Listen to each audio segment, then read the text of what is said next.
This Saturday is UFC 305, Dricus Du Plessis versus Israel Adesanya for the middleweight championship. Undisputed UFC middleweight champion Du Plessis versus former two-time middleweight champion Israel Adesanya. A fight that we've been teased with and we have been anticipating since the summer of 2023 is now happening. And this is going to be my breakdown and prediction. And I know a lot of people are picking Du Plessis. And I think that the Du Plessis pick is based a lot on recency bias. And I mean, I can't hate the pick, to be quite honest. I can't hate the pick at all.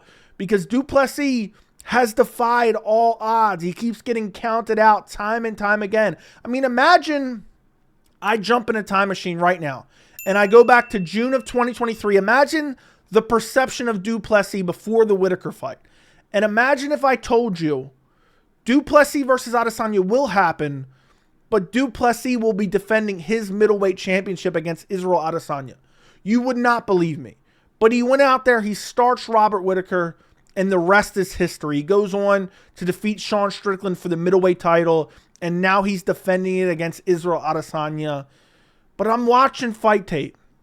I watched most of Du Plessis' UFC career yesterday. I watched quite a few of Israel Adesanya's recent fights yesterday.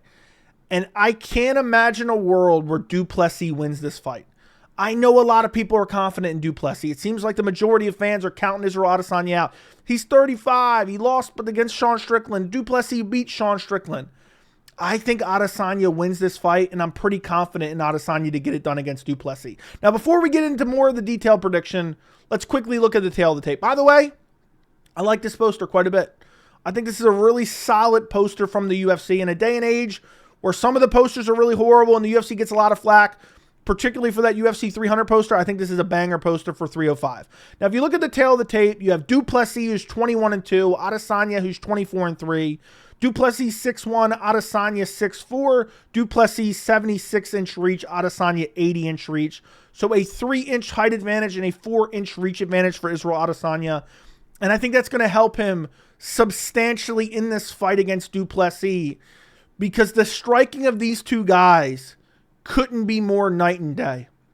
And I think that Israel Adesanya is a nightmare-style matchup for Du Plessis. I understand you could make the case that Du Plessis is a nightmare-style matchup for Adesanya. You know, if you look at the counterpoint, I feel like if you're making the case for Du Plessis, you say, well, look at what happened to Adesanya in his last fight.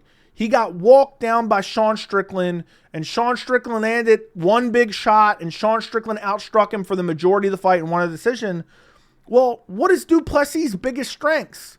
Well, he loves to pressure, march forward, but instead, he has big power.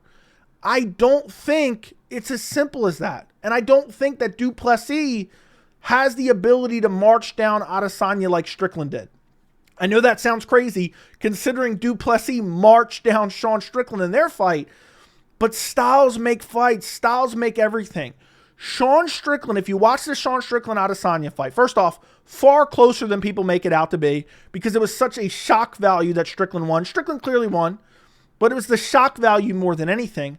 If you watch that fight, he's marching down Izzy, and it seemed like the entire fight, Izzy couldn't get Sean to bite on his feints. Izzy couldn't find his rhythm because Sean is such an awkward striker, but also super defensively responsible. He's able to walk down Izzy and not be worried about what's coming back because Izzy's just looking, at least it seemed, for like a viral KO like he did against Pereira, and Strickland's just too defensively sound for that and too technical for that. Du Plessis doesn't have those same benefits. If Du Plessis marches forward, yes, he has a power advantage. Could he clip Adesanya and KO him? Yes, he could. But he doesn't have the defensive ability that Sean Strickland has. So even though Du Plessis was able to march down Strickland and Strickland was able to march down Adesanya, it's drastically different. Because Strickland was worried about the power of Du Plessis. And the fact that Du Plessis also had the grappling, which I think Du Plessis is going to try to use in this Adesanya fight. But I just think in this matchup, you have a sniper in Israel Adesanya who does have KO power regardless of what anyone wants to tell you. Du Plessis sloppy, pressure forward, wild winging hooks, biting on feints is not going to work against a guy like Israel Adesanya who's more motivated than ever. I think that Du Plessis, if he wants to win this fight, I think he has to grapple early and often. I don't think he has the ability to hold down Israel Adesanya, and I don't think he has the ability to wrestle for 5 rounds. First off, I think Du Plessis' cardio went from underrated to now overrated. A lot of people are like, he went 5 rounds with Sean Strickland, which, I mean, I was super impressed by. I know the deviated septum was fixed. He's got 2 nostrils, mythical Dricus Du Plessis. But that 5th round, he didn't look that good. Strickland was kind of walking him down and landing good shots in that 5th round. Strickland won that 5th round pretty decisively. And Du Plessis didn't grapple that much in that fight. And when Du Plessis did grapple, it's like he was mixing it in just to give Sean Strickland a different look. And the second Sean Strickland would start working up, instead of trying to maintain the position, you would watch Du Plessis back out.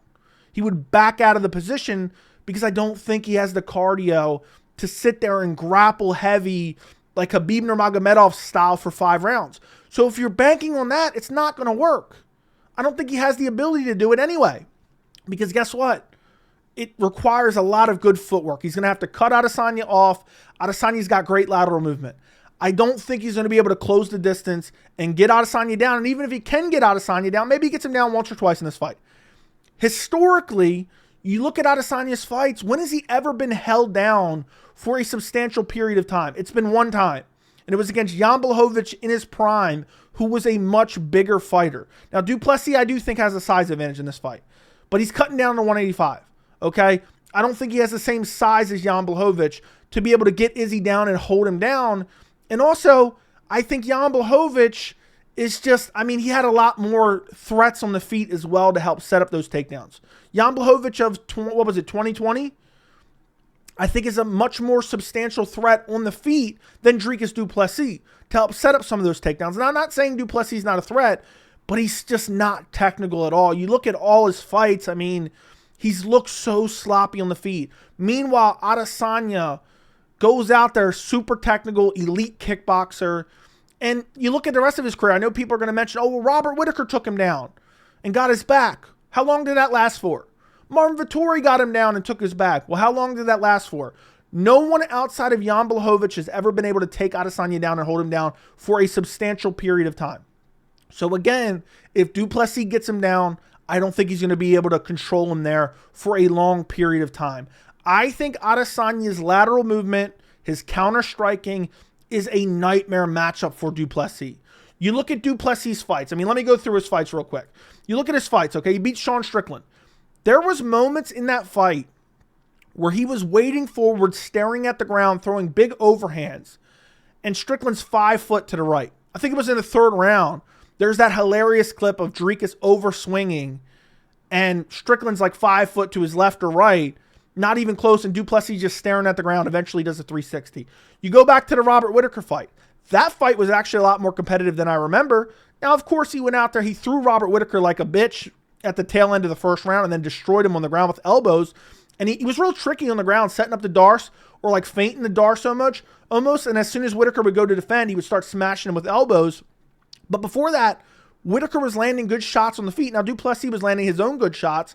But also, I think in that fight, and it's particularly in the 2nd round, Du Plessis was able to impose his physicality and was able to just outmatch Robert Whittaker. And Whittaker's style of blitzing forward against a guy with nasty power like Du Plessis, I think, you know, it just ended up costing him in that fight. Not to say anything, I'm not saying anything negative about that fight, but that's Du Plessis' best performance.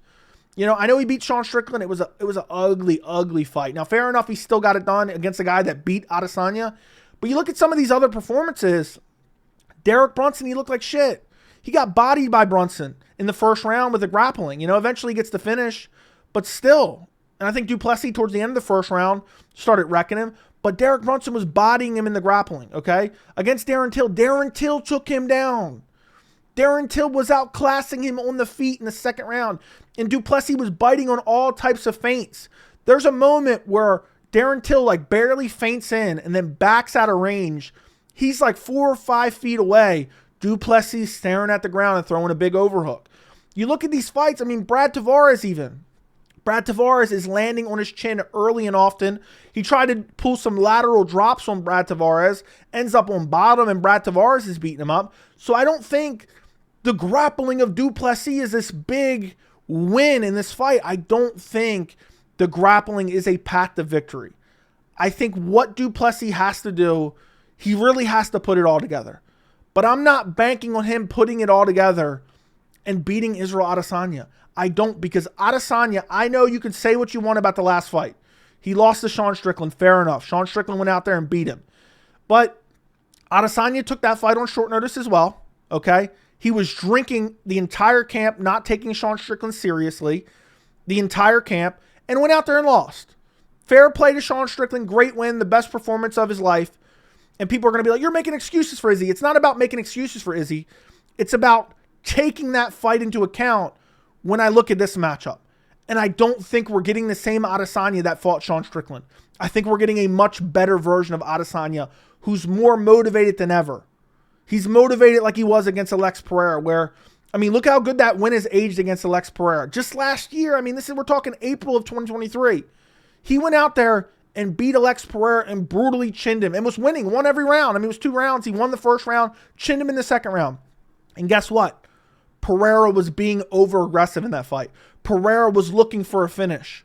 What does Du Plessis do in all his fights? He goes out there, throws wild winging shots, and is constantly looking to finish you. And I mean, he is a crazy finisher. I'll put this back up on the screen real quick. If you look at his record, he's got 16 wins by KO. Or this is Adesanya, I'm sorry. If you look at Du Plessis, he's got 9 wins by KO, TKO, 10 wins by submission. So 19 finishes out of 21 fights. You look at Israel Adesanya, people act like he's got pillow punches. He's got 16 wins by KO or TKO, 8 wins via decision. So let's stop acting like Israel has no power at all. Because I'm picking Israel by KO. I think he chins Du Plessis. Du Plessis been finished 1 time by KO. It was a while ago. You know, fair enough. It was back in 2018 against Roberto Soldic. But he got KO'd there by Soldic. I think his chin's there to be had. He's taken a lot of damage. And I think Adesanya's crisp, accurate counter-striking can get the job done. I really do believe it. I really do believe it. And his power's underrated. Look, he chinned Pereira in the second fight, okay? Brutally chinned him. The first fight, he would have finished him if Pereira wasn't saved by the bell. He rocked Whitaker in the second fight. He didn't finish him. He won via decision. But you go back and you look at some of these fights. I mean, Paulo Costa finished him. Yoel Romero fight was shit. We don't even want to talk about that. Robert Whitaker first fight, chinned him. I think Adesanya has crazy underrated power. I really, truly believe it's underrated power. And I just believe a lot of people are looking at him at 35 years old. They're looking at the fact that he lost to Sean Strickland in his last fight. And they're riding the high of Du Plessis, who's on this crazy streak, who's undefeated in the UFC. And they're like, you know, I think Du Plessis gets it done. Where does he get it done? I just don't know where he gets it done. He's gonna take him down and lay on him for 5 rounds? I mean, I guess he could take him down and hurt him with big ground and pound shots. We've never seen that in Adesanya's entire career. I think for Du Plessis to win this fight, you have to bank on the idea that Adesanya is washed up, that Adesanya is done. Maybe not completely washed up, but checked out.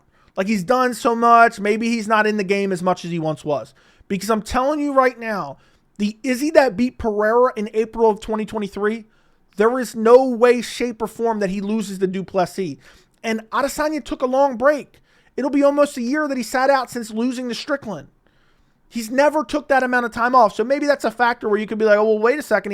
He's taken this. I think he needed that rest time. It's not like it's not like he's been out for 2 years. It's not like he's been sitting on the sidelines for 4 years after getting flatlined and folded like a lawn chair, like Stipe Miocic, who's getting a title shot, which is crazy to me.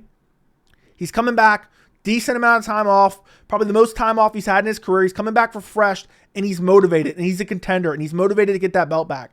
And meanwhile, you have Du Plessis, who feels unbeatable at this point. Hasn't lost since 2018. It's been 6 years since he's tasted defeat. Everyone's counting him out fight after fight, and he goes out there and wins. Now, I do believe Du Plessis has the physicality advantage. I do believe Du Plessis has a power advantage, but you have to find those shots. I do believe Du Plessis has a jiu-jitsu advantage. But I don't think that Du Plessis is going to be able to go out there, shoot takedowns, hold him down, beat him up. And I think that's the only path to victory. I think Adesanya is going to be pumping that jab in his face. I think he's going to be kicking those legs. Now, Du Plessis has a really good high kick, but Adesanya has excellent reflexes. And I think you're going to see a Du Plessis who starts getting jabbed up early, who starts biting on feints, who's moving forward, but Adesanya's peppering that lead leg, and Adesanya is just circling and circling and circling and using his lateral movement to avoid Dricus Du Plessis.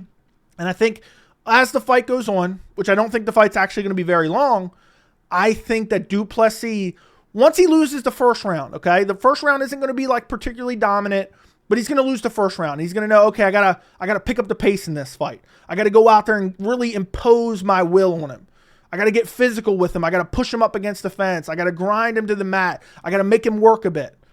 And I think that kind of urgency from Du Plessis, because Du Plessis has great fight IQ. He has great fight IQ. He makes great adjustments in the fights. We've seen that against Strickland. Lost the first round. Started to turn up the volume. Wins the second, third, and fourth. At least in my opinion. Loses the fifth. But as he starts to be a little bit more aggressive and think, oh, well, this guy's not going to KO me. I haven't been KO'd in 6 years. I have a granite chin. I'm bigger than this guy. I'm stronger than this guy. I'm going to go out there and start making him work. I'm going to put the pressure on him. That large cage is going to have Adesanya circling, and he's going to find his counter shots. And I think late second round KO for Israel Adesanya, which is eerily similar to the same pick I made against Alex Pereira when he fought him the second time. I think that Du Plessis thinks he's invincible. I think that Du Plessis thinks that Adesanya doesn't want it anymore. He's 35 years old. He's done. I'm going to go out there and march him down like I've done all my other opponents and gotten away with it. But I see Adesanya sniping Du Plessis in that late second round and finding the finish. And even if Adesanya doesn't find the finish, which I'm pretty confident that he will find that finish, look, I think Adesanya is going to win a decision. Where's Du Plessis going to win? Unless he can really find the takedowns and really start to land with the striking, I think he's significantly slower than Adesanya. And get Adesanya tentative on the feet, I don't see him finding a path to victory.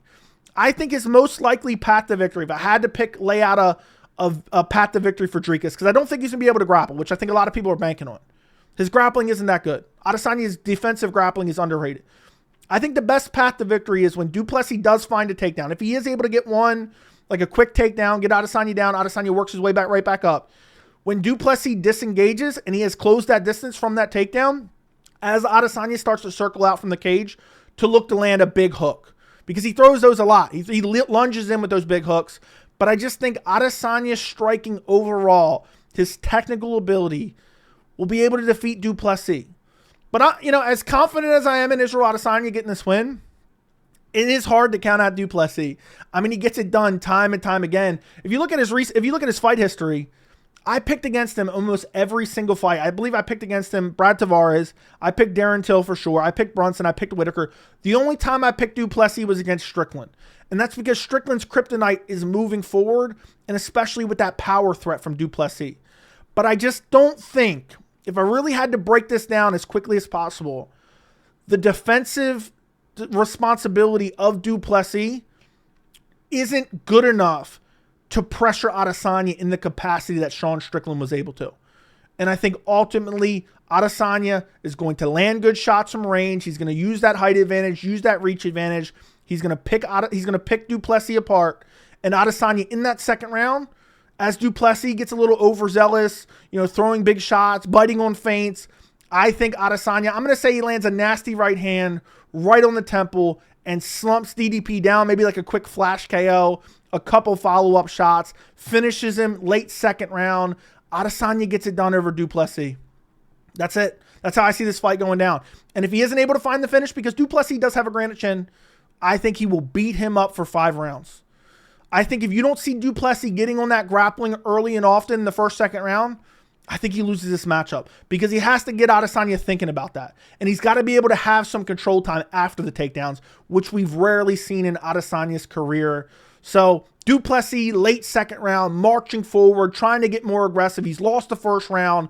Boom, Adesanya hits him with a check right hook counter as he slides out of the way, hurts Du Plessis badly, follows up with a couple ground and pound punches, and gets the finish in the late second round. Let me know what you guys think down in the comments. Don't forget to like the video, subscribe to the channel, and thank you so much for watching.